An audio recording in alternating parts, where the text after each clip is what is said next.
اللہ من الشیطان الرجیم بسم اللہ الرحمن الرحیم۔ قاضی اور بادشاہ کا واقعہ بڑا ہی دلچسپ واقعہ ہے، مکمل سنیے گا۔ جس خطے کا، جس علاقے کا قاضی منصف ہوگا وہ قوم بھی ترقی کرے گی، وہ ملک بھی ترقی کرے گا۔ محمود غزنوی کے پاس اسی طرح کا ایک کیس آیا اور سائل نے آ کر محمود غزنوی جو وقت کا بادشاہ ہے اس کے دربار میں آ کر سوال کیا کہ جناب میں لٹ گیا، برباد ہو گیا۔ محمود غزنوی نے پوچھا کہ کیا ہوا؟ اس نے بتایا کہ میں سفر پر جانے لگا تھا اور میں نے ہیروں کی ایک تھیلی تھی میرے پاس جو میں نے اپنے ساتھ لے جانا مناسب نہ سمجھا کہ اتنے اگر پیسے میرے پاس ہوں گے تو کوئی رستے میں کوئی لوٹ نہ لے، ضائع نہ ہو جائے یہ میری جمع پونجی۔ تو میں نے وہ ہیروں کی تھیلی قاضی صاحب کو دے دی اور میں خود سفر پر چلا گیا۔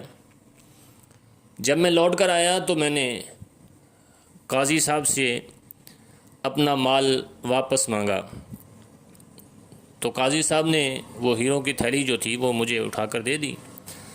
جب میں نے اسے کھول کر دیکھا تو اس میں ہیرے نہیں تھے بلکہ کھوٹے سکے تھے۔ میں نے قاضی صاحب کو کہا کہ قاضی صاحب میں نے آپ کو ہیرے دیے تھے، یہ ہیرے نہیں یہ کھوٹے سکے ہیں۔ تو قاضی صاحب مجھ پر سیخ پا ہو گئے۔ وہ سائل کہنے لگا کہ وہ مجھے ہی ڈانٹنے لگے کہ تمہیں مجھ پر اعتبار نہیں ہے، میں قاضی ہوں اور تم مجھ پر الزام لگا رہے ہو، یہ دیکھو تھیلی تمہاری نہیں ہے۔ اس نے کہا جی تھیلی تو میری ہے، کیا جس طرح تم نے اسے بند کیا تھا یہ اسی طرح بند نہیں ہے؟ اس نے کہا جی بالکل اسی طرح بند ہے۔ تو پھر یہ کیسے ہو سکتا ہے تھیلی بھی تمہاری ہو، بند بھی اسی طرح ہو، اور پھر اس میں سے کیسے تمہارے ہیرے نکل گئے؟ جو کچھ تم نے دیا تھا وہ میں نے تمہیں لوٹا دیا۔ جب محمود غزنوی نے سائل کا یہ سوال سنا تو آپ نے فرمایا کہ ٹھیک ہے تم چلے جاؤ، میں 2 دن کے بعد تمہیں بلاؤں گا۔ محمود غزنوی بڑا عقل مند اور دانشور آدمی تھا اور پڑھا لکھا بھی تھا، دین کو سمجھنے والا تھا۔ جب حاکم دین کو سمجھنے والے ہوتے ہیں تو وہ دین کی برکت سے بڑے دانشور اور عقل مند بھی ہو جاتے ہیں۔ محمود غزنوی نے کہا کہ چلے جاؤ تم 2 دن کے بعد میں تمہیں بلا لوں گا۔ اب محمود غزنوی نے اپنے دربان کو بلایا اور کہنے لگا کہ ایک چھری لاؤ۔ وہ چھری لے کر آیا اور اسے کہنے لگا کہ میں 2-3 دن کے لیے باہر جانے لگا ہوں اور تیرے سوا اور صفائی والوں کے علاوہ یہاں میرے دربار میں اور کوئی نہ آئے، میرے کمرے میں کوئی داخل نہ ہو۔ جس گدی پر محمود غزنوی بیٹھتا تھا اس پر اس نے چھری سے اسے پھاڑ دیا۔ محمود غزنوی صاحب چلے گئے، نکل گئے دربار سے۔ اب دربان وہ صفائی والا آیا صفائی کرنے کے لیے تو اس نے دیکھا کہ جس پر بادشاہ سلامت بیٹھتے ہیں وہ گدی تو پھٹی ہوئی ہے، تو اس نے رولا ڈال دیا، اس نے سب کو جمع کیا۔ اس نے کہا اس کا کوئی حل نکالا جائے، نہیں تو بادشاہ سلامت تو جان لے لیں گے، یہ ان کے بیٹھنے کی جگہ ہے۔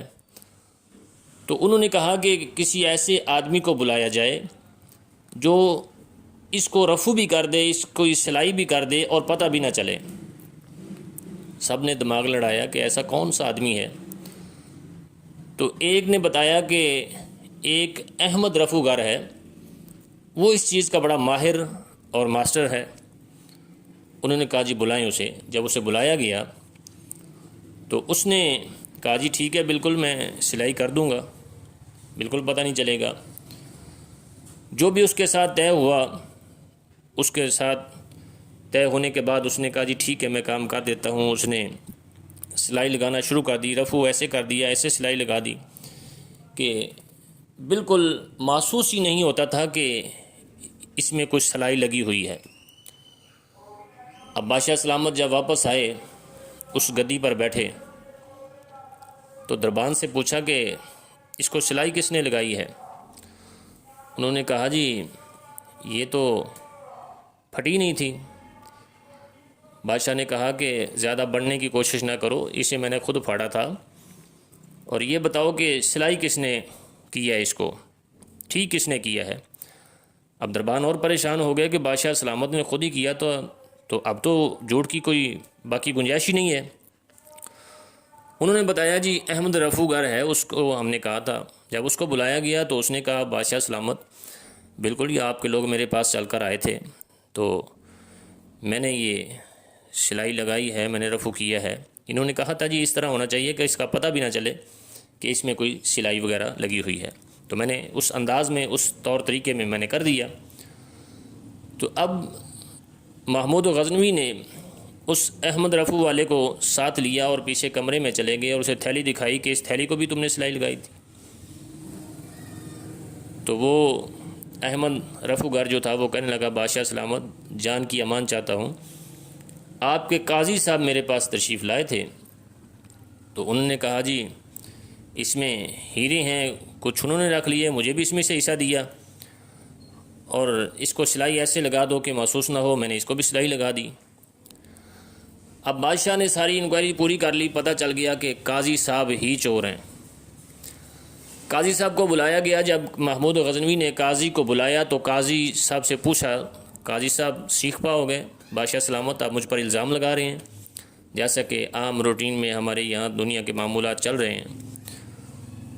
محمود غزنوی قاضی کو پیچھے کمرے میں لے جا کر سوال و جواب کرنے لگے کہ قاضی صاحب غلطی ہو جاتی ہے، آپ مان جائیں، آپ کو چھوڑ دیا جائے گا، آپ کو پتہ ہے میں جو کہتا ہوں میں وہی کرتا ہوں، آپ کو چھوڑنے کا کہا ہے تو آپ کو چھوڑ دیا جائے گا۔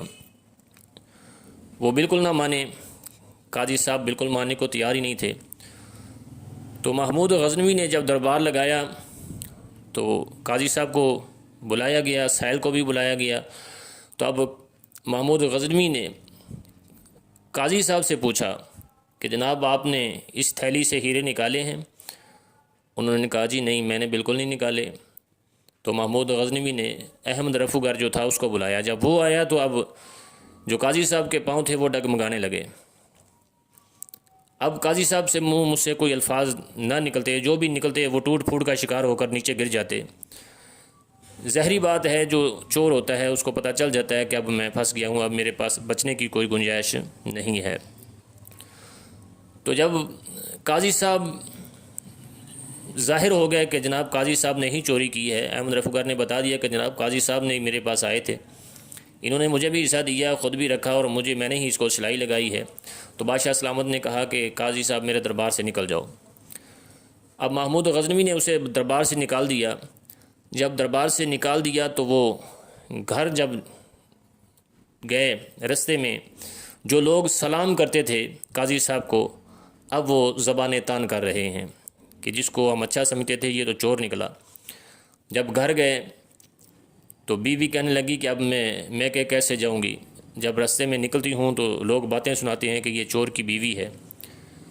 بچے کہنے لگے کہ ہم پڑھنے کیسے جائیں گے، جب ہم باہر نکلتے ہیں تو بچے کہتے ہیں جی یہ چور کے بچے ہیں۔ تو قاضی صاحب اسی شرمندگی میں رات کو کمرے میں داخل ہوئے، تو بس اسی شرمندگی میں جب صبح وہ نکلے تو ان کی روح کف انصری سے پرواز کر چکی تھی۔ بتانے کا مقصد دوستو یہ ہے کہ کاش ہمارے بھی قاضی صاحبان کو اتنی ہی غیرت آ جائے کہ انصاف کرنا شروع کر دیں، معاملات اچھے طریقے سے چلنا شروع ہو جائیں۔ جہاں لوگ در بدر پھرتے رہتے ہیں، کہیں بھی انہیں کوئی انصاف نہیں ملتا، لوگ پریشانی کی حالت میں نسل در نسل ختم ہو جاتی ہے اور انہیں انصاف نہیں ملتا، اور جن قوموں میں انصاف نہیں ہوتا وہ قومیں تباہ و برباد ہو جاتی ہیں۔ انصاف ہی قوم کو زندہ رکھنے کا ایک بہترین حل ہے، اور قوم کو ترقی کی راہ پر لے جانے کا انصاف ہی ایک بہترین طریقہ ہے۔